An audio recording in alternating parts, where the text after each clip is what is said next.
zăpadă, efecte crăpătură. Minunată este câteodată tehnica și combinație în ceea ce putem noi să facem este ceva incredibil. Pentru care nu avem deloc talent la desen, la pictură. Care este sfatul tău? Sfatul nostru ar fi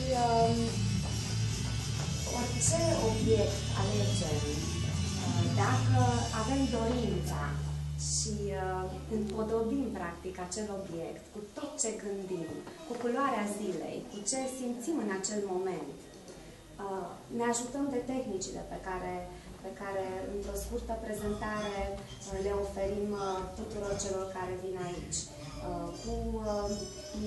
Adică cu fotografiile de rigoare, ca să înțeleagă și să știe ce înseamnă bețișorul, da? Bețișoare de lemn care le folosim ca alternativă la pensulă și multe alte instrumente care sunt alternativă la pensulă pentru cei care vor să descopere.